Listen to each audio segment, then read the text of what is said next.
Hello friends, तो आज हम क्लास 12 का चैप्टर फर्स्ट पढ़ेंगे, जीवों में जनन, रिप्रोडक्शन इन ऑर्गेनिज्म। तो जीवों में जनन पढ़ने से पहले हमें जीवों की जीवन अवधि के बारे में पता होना चाहिए, जो बहुत ही ज़्यादा मेन पॉइंट है। तो जो किसी भी जीव या प्राणी की जीवन अवधि होती है, जिसे हम लाइफ साइकिल बोलते हैं, वो बर्थ से लेकर स्टार्ट होती है किसी भी जीव या प्राणी की जन्म से, और मृत्यु पर, डेथ पर अंत होती है। तो कोई भी जीव जब बर्थ से लेकर डेथ तक का समय पूरा करता है तो इसके बीच भी कई सारी फेजेस वो प्राप्त करता है, जिसमें से फर्स्ट फेज तो हमारी होगी जन्म। फर्स्ट है जन्म, मतलब बर्थ। ठीक है फ्रेंड्स, और उसके बाद आती है उसकी किशोर प्रावस्था प्राणियों में, जिसे हम बोलते हैं जुवेनाइल फेज। Juvenile phase. और यदि हम प्राणियों की बात करें, पौधों की बात करें, तो पौधों में, इन प्लांट्स में, इसे बोलते हैं हम कायिक प्रावस्था।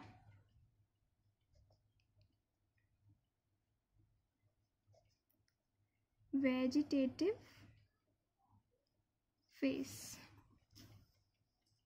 कोई भी जीव या प्राणी जब इस किशोर अवस्था या कायिक प्रावस्था को प्राप्त कर लेता है, उसके बाद आती है उसकी जनन, से बोलते हैं हम रिप्रोडक्शन। ओके फ्रेंड्स, इसके बाद आती है हमारी एजिंग। एजिंग, जिसे हम बोल सकते हैं जीर्णमाण या फिर बुढ़ापा, जिसे हम बोलते हैं। ठीक है, और उसके बाद आती है डेथ।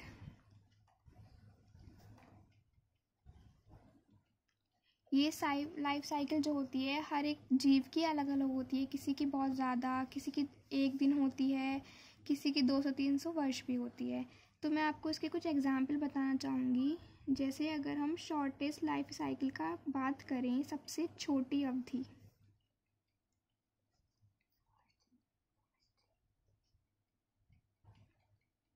तो वो होती है मे फ्लाई। ये केवल अचंभे की बात तो ये है कि ये केवल 24 घंटे जीवित रहती है, मतलब सिर्फ एक दिन। और एक दिन में यह अपनी सारी फेसेस को जन्म भी लेगा, इन फेसेस को पूरी भी करेगा और मृत्यु भी हो जाएगी। और हम लॉन्गेस्ट की बात करें, सबसे बड़ी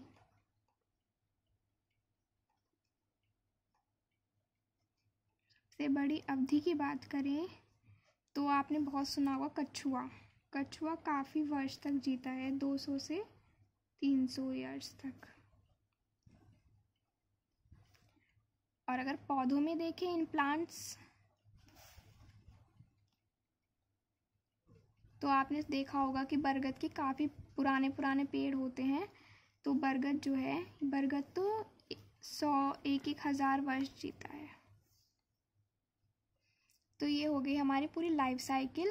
पहले बर्थ आएगा, फिर किशोर अवस्था आएगी प्राणियों में, ठीक है, जुवेनाइल फेज।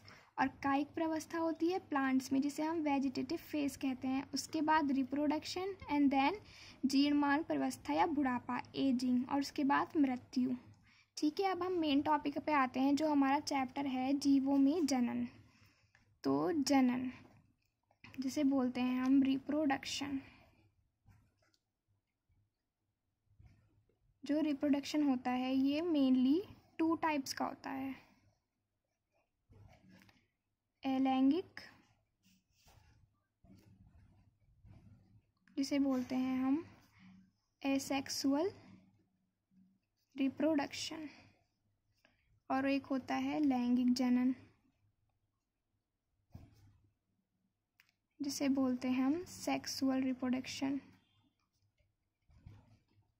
ठीक है, तो अलैंगिक जनन और लैंगिक जनन में देखिए क्या अंतर है। सबसे बड़ा डिफरेंस तो ये है कि जो अलैंगिक जनन होता है, इसमें केवल एक जनक की आवश्यकता होती है। एक जनक की आवश्यकता। मतलब फ्रेंड्स इसमें मेल और फीमेल वर्जन की कोई ज़रूरत नहीं होती, सिर्फ एक जनक की आवश्यकता होती है रिप्रोडक्शन के लिए। और लैंगिक जनन में इसमें मेल एंड फीमेल दोनों जनक की आवश्यकता होती है।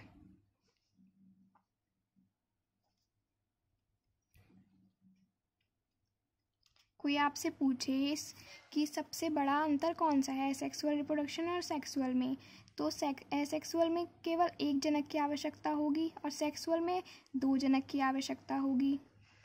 और दूसरा पॉइंट है मेन इनमें निषेचन, जिसे हम बोलते हैं फर्टिलाइजेशन।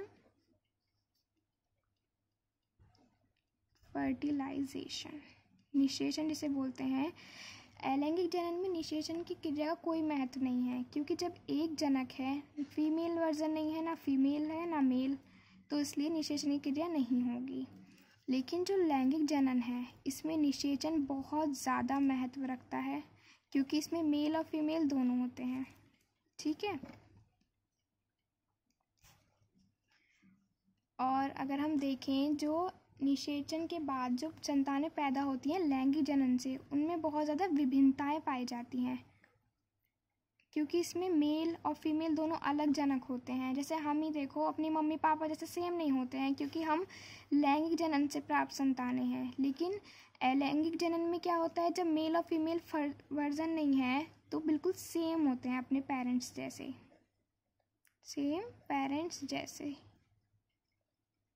और जो अलैंगिक, एक बहुत शॉर्ट क्वेश्चन है, बहुत ज़्यादा आता है बोर्ड में, कि जो अलैंगिक जनन से प्राप्त संतान होती है उन्हें क्या बोलते हैं, तो उन्हें हम क्लोन बोलते हैं, क्लोन। ठीक है फ्रेंड्स, मैं आपको एक बार रिवीजन करा देती हूँ। जनन है रिप्रोडक्शन 2 टाइप्स का होता है, अलैंगिक जनन और लैंगिक जनन। सबसे बड़ा मेन पॉइंट तो इनमें ये है कि अलैंगिक जनन में केवल एक जनक की आवश्यकता होती है और लैंगिक जनन में 2 जनक की आवश्यकता होती है। जब एक जनक है तो ऑब्वियसली बात है फर्टिलाइजेशन होगा ही नहीं, और 2 जनक हैं तो फर्टिलाइजेशन ज़रूरी है। और जब 2 जनक हैं मतलब मेल है, जैसे समझिए मेल है और ये फीमेल है, तो ये मेल गैमेट होगा, ये फीमेल गैमेट होगा, तो दोनों के जो क्रोमोसोम जिन्हें बोलते हैं हम गुणसूत्र, वो अलग अलग होंगे। समझो जैसे ये रेड है या ये वाइट है, तो जो संतान होगी वो कौन से कलर की होगी, पिंक। तो वेरिएशंस, विभिन्नताएं आ गई ना यहाँ पे, क्योंकि इसमें मेल और फीमेल है। लेकिन जो अलैंगिक जनन होता है उसमें केवल एक जनक रहता है, इसलिए बिल्कुल सेम पेरेंट्स जैसे होती हैं, इसलिए इससे बनी संतान को हम क्लोन कहते हैं। फ्रेंड्स नेक्स्ट वीडियो में पढ़ेंगे हम, बहुत इंपॉर्टेंट क्वेश्चन है अलैंगिक जनन की विधियाँ। Thank you for watching.